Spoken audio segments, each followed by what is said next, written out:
चलिए आज हम लोग बात करते हैं मोटे अनाज का। हम लोग को भारत में मोटे अनाज जो है चार होते हैं और उसमें फर्स्ट हम लोग को ज्वार, दूसरा है बाजरा, तीसरा है रागी और चौथा है मकई। तो इसमें सबसे पहला ज्वार है, जो कि ज्वार जो है एक तरफ से ये पशु के लिए काम आता है, पशु आहार के लिए काम आता है।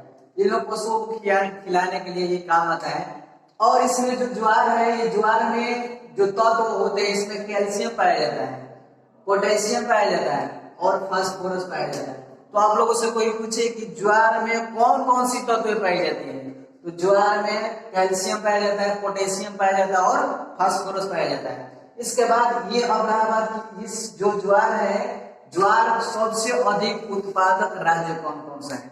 उससे पहले ये भी देखिए कि उस क्षेत्रों में इसका कृषि कार्य की जाती है, उपज की जाती है, जिस राज्यों में जहां पर गेहूं और चावल की खेती नहीं की जाती है, वहां पे ज्वार का खेती की जाती है। ज्वार उन क्षेत्रों में उगाई जाती है जिन क्षेत्रों में गेहूं और चावल की उत्पादन नहीं होती है। तो इसमें बात करते हैं, देखिए ज्वार का सबसे बड़ा उत्पादक राज्य इसमें आता है महाराष्ट्र। महाराष्ट्र में सबसे अधिक उत्पादन किया जाता है ज्वार का, इसमें 51% उत्पादन किया जाता है। इसके बाद हम लोग आता है कर्नाटक, इसके बाद आता है आंध्र प्रदेश। इन राज्यों में ज्वार की ज्यादातर मात्रा में कृषि कार्य की जाती है। इसके बाद आता है हम लोग का बाजरा।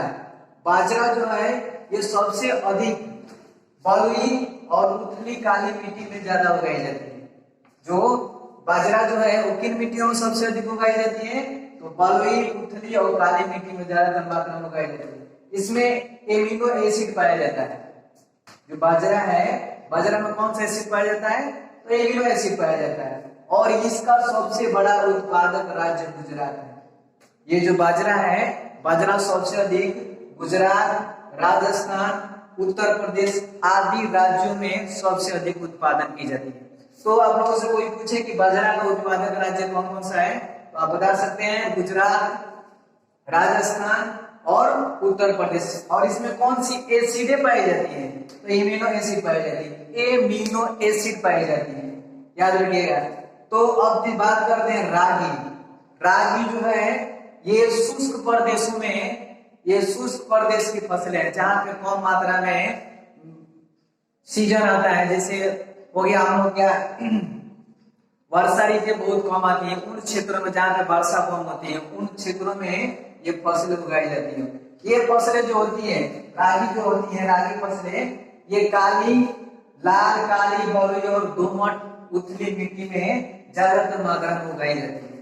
ये रागी किन क्षेत्रों में, तो ये शुष्क प्रदेशों में, शुष्क प्रदेशों की ये फसलें हैं। और ये फसलें जो है काली, लाल, बलुई, दोमट मिट्टी में उगाई जाती है।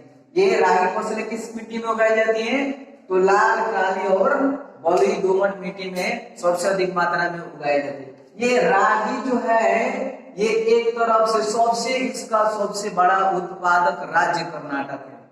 रागी जो है ये इसका सबसे बड़ा उत्पादक राज्य कौन सा है, कर्नाटक। सबसे अधिक उत्पादन वहीं पर की जाती है रागी फसलें का।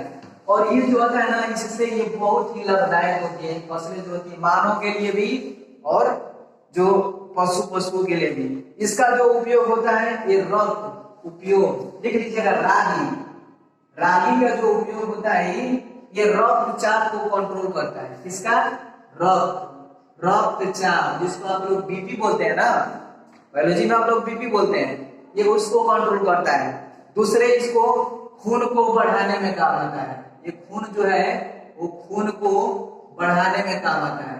कौन सा, रागी जो फसलें हैं ये खून को बढ़ाने में काम आता है। फिर से वजन को कम करने में आता है, वजन को कम करने में इसका उपयोग किया जाता है। किसका, रागी फसलें का उपयोग किया जाता है। और जो मधुमेह रोग होता है, मधुमेह जो रोग होता है, इसमें इसका उपयोग किया जाता है। और इसके बाद जो इसमें जो है, इसमें कैल्शियम की कमी होती है। किसकी कमी होती है, कैल्शियम की कमी होती है। किसकी कमी होती है, कैल्शियम की कमी होती है इसमें। और ये जो होता है, ये रागी आप लोग को पता चल गया। रागी जो फसल है इसका उपयोग क्या होता है, रागी फसल का उपयोग जो रक्तचाप को कंट्रोल किया रहता है, खून को बढ़ाने में काम आता है, खून को बढ़ाने में काम आता है। इसके बाद होता है वजन को कम करने में काम आता है, मधुमेह रोग को दूर करने में काम आता है, और इसमें कैल्शियम की जो मात्रा होती है बहुत कम होती है। और ये जो रागी है सबसे इसका उत्पादन राज्य कौन सा है? कर्नाटक। रागी फसले का उत्पादक राज्य कर्नाटक था। इसके बाद आता है हिमाचल प्रदेश, उत्तराखंड आता है, सिक्किम आता है और झारखंड आता है। तो आपसे कोई क्वेश्चन पूछेगा कि मोटे अनाजों के नाम बताइए, ज्वार, बाजरा, रागी, मकई। कोई पूछे आप लोगों से कि मोटे अनाजों के नाम बताइए, कौन कौन सा बताइएगा? ज्वार, बाजरा, मकई, रागी।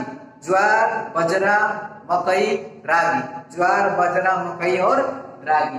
अब इसके बाद देखिए आता है हम लोग का मकई। तो मकई जो है ये हम लोग एक तरफ से मनुष्य के भोजन के रूप में भी इसका उपयोग किया जाता है और पशुओं के चारा के रूप में भी इसका उपयोग किया जाता है। किसका? मकई का। मकई का जो उपयोग होता है ये मकई जो मकई का उपयोग होता है एक तरफ से मनुष्य अपने भोजन के रूप में करते हैं और दूसरा है पशुओं के चारा के रूप में इसका उपयोग किया जाता है। और आप बात किन किन मिट्टियों में इसका उत्पादन होता है? उत्पादन किन किन मिट्टी में होता है? ये होता है जलोढ़ मिट्टी में। सबसे अधिक मात्रा में जलोढ़ मिट्टी में जो मकई है वो जलोढ़ मिट्टी में ज्यादातर मात्रा में उगाई जाती है। और इसके बाद आता है इसका उत्पादक राज्य। उत्पादक राज्य किन किन राज्यों में सबसे अधिक उत्पादन की जाती है? तो ये हम लोग का फर्स्ट है कर्नाटक, दूसरा है उत्तर प्रदेश, तीसरा है बिहार, उसी तरह से बहुत सारा ऐसे राज्य है जो आप लोगों को पता चला कि मोटे अनाज में कौन कौन से आते हैं? ज्वार, बाजरा, मकई, रागी। और आपको ये भी बता दिया कि 100 राज्य किन किन राज्यों में सबसे अधिक उत्पादन होती है, ये भी पता चला। उसका उपयोग क्या होता है ये भी पता चला। अब एक बात और याद रखिएगा, चूंकि हर लड़का लड़की एक शहर में जाता है पढ़ने के लिए, उसमें का बीतता ये देखिए, मैं शहर भी आया तो कर्ज लेकर के, मैं शहर भी आया तो कर्ज लेकर, अपनी हर जिम्मेदारी का फर्ज लेकर। किसने सोचा था कि बिक जाऊंगा चंद पैसों में मैं हजारों का दर्द लेकर। तो मिलते हैं हम लोग अगले वीडियो में। जय हिंद। और इसको आप लोग याद रखिएगा, ठीक है? इसको आप लोग याद रखिएगा।